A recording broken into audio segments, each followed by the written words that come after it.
Hello to everyone who thought that US had sky-high crime rates. Recently, the number of attacks and kidnappings has gone through the roof because people in uniform, who are often not even immigration agents, but people who impersonate them illegally and who are hired illegally by DHS, are attacking anyone and anywhere. In courts, on the streets, in private homes, and more. In the vast majority of cases, what they're doing is illegal. They know it for a fact. That's why they're wearing masks. Not to protect themselves from some awful cartel members, but to make it close to impossible for you, your friends, and your relatives to identify those criminals who beat you up, who kidnapped you, and who maybe illegally even deported you. In short, if you did exactly the same thing as they do, you would end up in prison for decades and face massive fines. In this episode, let's break down how illegal each and every situation involving ICE agents or impersonators really is. This way, you'll understand the depth of the crisis we're facing, and also you will understand what not to do anytime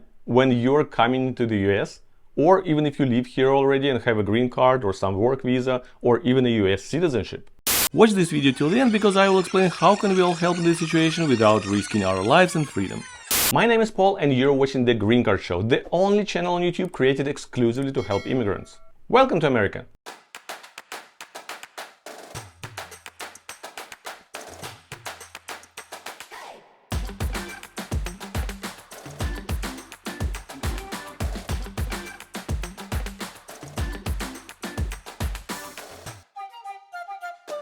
For those who live in the United States for a while, it's no secret that police in here follows the law kind of the way they like it. Sometimes they do, sometimes they don't, and really they don't care. And all this is happening because of one thing, a very smart thing put into the laws. It's called qualified immunity. It's a legal shield that protects an officer from any lawsuits or liability if what he was doing is considered official duties. That means if an officer beats you, arrests you illegally, or does anything bad to you, like in any sense whatsoever, before you can sue them, you must first prove to the court that what this person was doing was way outside of their official duties. So in short, you must prove that the cop was acting as a criminal. And only if you succeed proving to the court that in fact he was acting as a criminal, you will be able to bankrupt the cop by filing a multi-million-dollar lawsuit and help deplete some of the city and the police department budget by suing them as well. But what's bad right now is that not only cops going rogue, it's the whole immigration agencies. ACLU, one of the largest right protection organizations in the country, is suing Department of Homeland Security for violating the law by hiring private contractors to enforce immigration laws. Because by the US law, immigration authorities here in this country cannot hire private contractors to enforce immigration laws, but they write a blank check and allow them to do anything, including capturing people on the streets. But in fact, it's considered kidnapping because these persons do not have the legal right to arrest, detain you or whatsoever, but they still are doing this. What makes the situation close to human trafficking is that there's a rumor, which is being confirmed or denied in the court right now, that these private contractors are getting bonuses for each head, each living person they brought into custody. So when the things that I'll show you in this episode are carried out by some civilian people in as if official ICE or police clothing, we're talking about crimes being so layered and so serious that they must be exposed. And that's exactly what we are doing in this episode. So, a simple question. What would happen if you personally did every single thing that ICE agents or ICE agent impersonators are doing every single day in our country? Let's find out! So let's start with something we call everyday stuff these days. Some people in uniforms that could be or could not be ICE agents, maybe they are impersonators, you cannot tell for sure because they refuse to identify themselves, love driving around the United States in cars without any license plates. And this is bad. If you drive a car without license plate at all, in California, and then here we have the article called 5200, which demands you to display license plates both in the front of the car and in the end of the car. You will commit an infraction, and it's punishable by a fine of about $200. But if you remove those plates specifically to hide your identity, things become way more serious. Under Vehicle Code 4463, it becomes a felony crime. It's either fraudulent display of plates or illegal concealment of plates, which is punishable by up to 3 years in prison and up to $10,000 in fines. But these guys are doing this without any punishment. And if you remove those plates specifically to kidnap people off the streets, it becomes way more serious. But let's talk about this a bit later. Witnesses also filmed some agents playing James Bond. They're swapping one set of license plates for the other, fake ones. Number plates naturally. Let's once again remember the article 4463. It says that using plates that are not registered for this specific car or somehow altering the plates can be either a misdemeanor or a felony. It's so-called a wobbler when prosecution decides which way to charge you. But the punishment is still the same. You can get up to 3 years in prison and up to $10,000 in fines. And if prosecution understands that you did this plate swapping to commit another crime like kidnapping people or robbing a bank, whatever, you will get extra punishment for other crimes. So if you did this clever trick of swapping plates in California, you would be treated as a person who committed identity theft, but in cars. Thugs in uniform have been caught fleeing the scene of an accident, just like in this video. If you hit someone's car and run away, California law is very brutal on this. Under Vehicle Code 2002, if you leave a scene of an accident, even if you made a little scratch, is considered a misdemeanor hit and run. So what is the punishment for this? Up to $1,000 in fine, up to 6 months in jail, a mandatory suspension of your driving license so that you weren't on the roads threatening our lives. And obviously you'll get sued for the car damage and your insurance rates will skyrocket. Now, if you made the same thing, such as crashing car and fleeing the place of an accident, without any license plates, concealed plates or some fake plates, you will commit a crime under 4463 as well. And prosecutors can argue that you did this intentionally to commit crimes without being caught, which will make this case even more serious. As you can see in this video, ICE vehicle runs over a protester and flees the scene. And there is not a single word in the news about this agent being found and punished for this. If you run someone over with your car and flee the scene, California law treats it as a felony hit and run. If you hit somebody and there is an injury, and hitting somebody or running over somebody almost guarantees an injury, you must stop, give your information and call for help. If you don't, it's punishable by up to 4 years in state prison and up to $10,000 in fines. Well, and what if this person dies? Very simple, your charges go up to 4 years minimum in state prison, and some additional charges will appear in your case if you're using fake plates or no plates at all and such. Now imagine doing this in an unmarked vehicle and fleeing. Prosecutors will stack your charges like pancakes. You will be charged with reckless driving causing injury, Vehicle Code 23104, and even assault with a deadly weapon, because yes, a car is considered a deadly weapon in such situations. That's Penal Code 245, and it guarantees you up to 4 years in state prison alone, apart from the other violations. Of course, ICE agents or cops will always use the defense of, oh, I was fearing for my life. Now says he fears for his life. I felt my life was threatened and I needed to protect the guys behind me. He feared for his life. But if the video doesn't show anything like protester attacking you with a baseball bat or trying to kill you or injure you, this defense will not stand. And if you did this as a civil person, not some cop or ICE agent, you would have received multiple felony charges and a lot of years behind bars. And in these videos, you see officers pointing their guns at unarmed civilians. Even having a badge does not make this legal. If you took out a gun and pointed at someone just because they were taking a picture of your car or you didn't like how they shot at you, California law would consider this to be brandishing a firearm. Under Penal Code 417, this can land you in jail for up to 1 year if it's treated as a misdemeanor, and up to 3 years in prison if it's treated as a felony. Now, there's a surprise. If you do the same stuff in a public place, and these dudes do this exactly in public places, such action makes it way worse. Because the law says that brandishing a firearm in a public place lands you in jail for 90 days no matter what. And if prosecutors can prove that you were doing this to violate person's constitutional rights, such for example as taking a picture of your car, which is a First Amendment protected activity, prosecutors can add an assault with a deadly weapon charge under Penal Code 245, which brings you another 4 years in prison. So if an ordinary person like you and me did the same stuff as you have just seen on these videos, we would land in prison for many years and also have a permanent felony record in our cases. And you must understand that even though these guys have a badge, it doesn't make their actions legal. What enrages US citizens the most is that on any given day, in plain daylight, some unmarked civilian car can stop, a lot of thugs without any uniform in masks can jump out, grab a person off of sidewalk, get him or her involuntarily against their will into the car, and drive away, and this car can have no license plate or fake license plates, and you cannot tell for sure was it some FBI or ICE or CIA operation, or those were cartel members kidnapping somebody they didn't like. If you did the same stuff, get your friends together, put on masks, get your car, jump out of this car, grab somebody, cuff them, put them into your car and drive away, you've just committed one of the most serious crimes in the United States: kidnapping. Under California Penal Code 207, kidnapping by force or fear is a felony crime, punishable by up to 8 years in state prison. But there's a kicker: if you inflict bodily harm or use a weapon during this kidnapping, this becomes an aggravated kidnapping, which is a Penal Code 209, and this one carries up to life in prison with possibility of parole.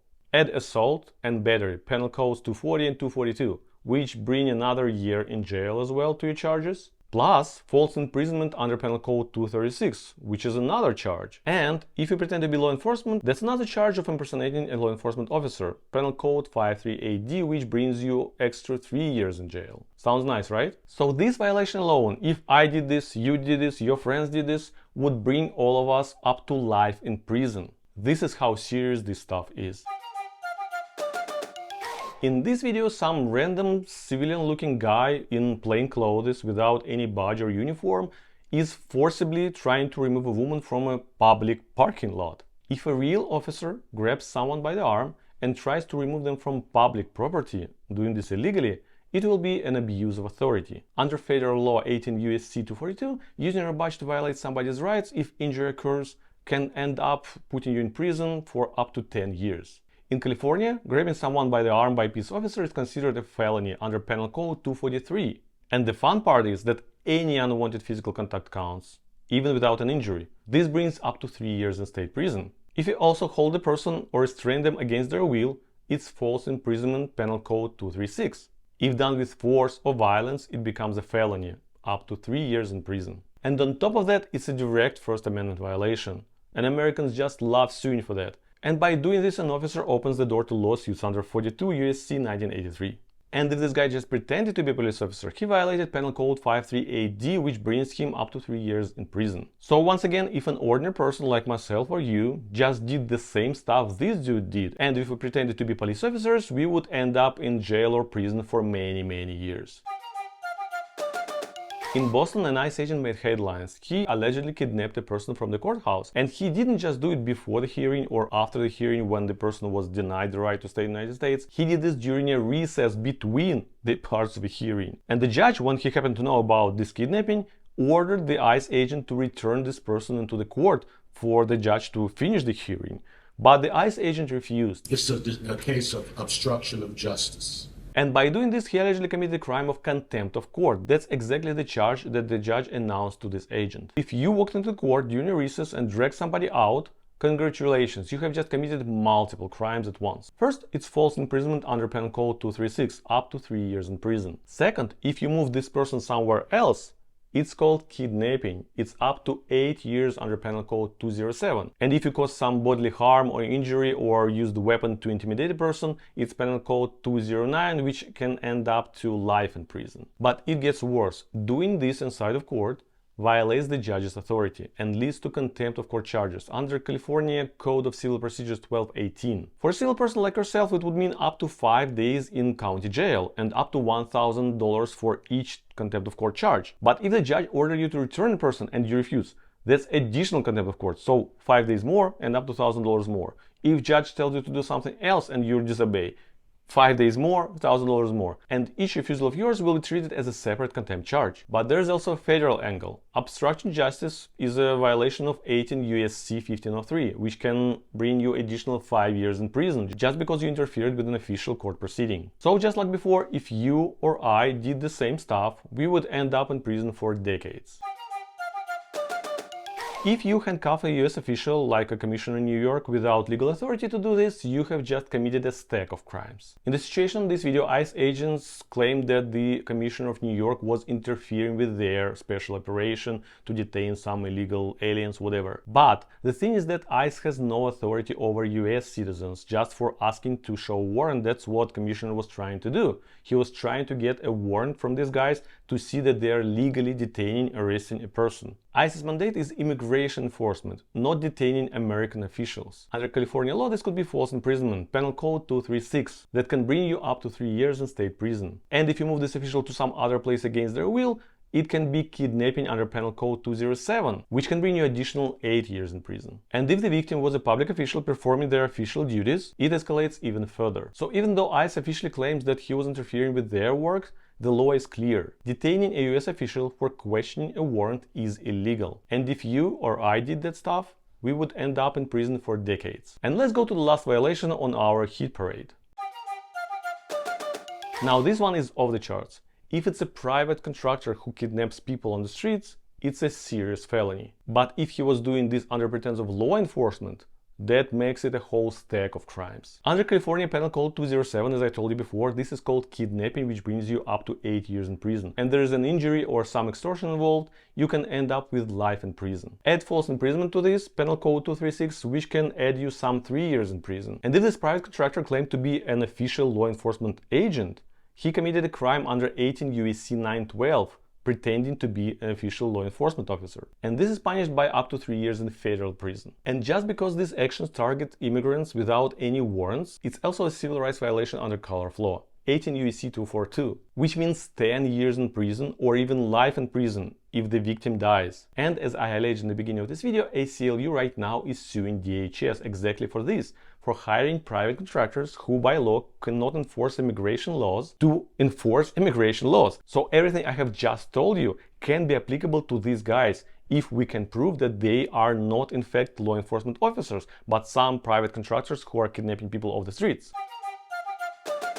And so what should we, ordinary citizens, do in this situation? Of course we are powerless. We cannot just go and arrest people who are arresting or detaining someone. We cannot attack people who are detaining someone just because we think it's a kidnapping. Because if it's not, we'll get to prison for many years. So what we can do is witness it all, record it all, as clear as we can, and publish it all everywhere we can. You should contact your local media if you have videos or audios or photos of such kidnappings, arrests, or other violations of law. It doesn't matter that the DOJ and other agencies right now are ruled by the people who are allegedly corrupt and will not investigate this stuff and will not punish these officers. If you look at the US history, you will see that even jerks in power are not here forever. Every election counts, every election makes some changes, and these people who are in power right now can and will be fired. And other people will come, and if we stack up enough evidence and we preserve it, we will be helping the victims. Because not all the victims are some illegal aliens, some criminal cartel members and violent predators, whatever.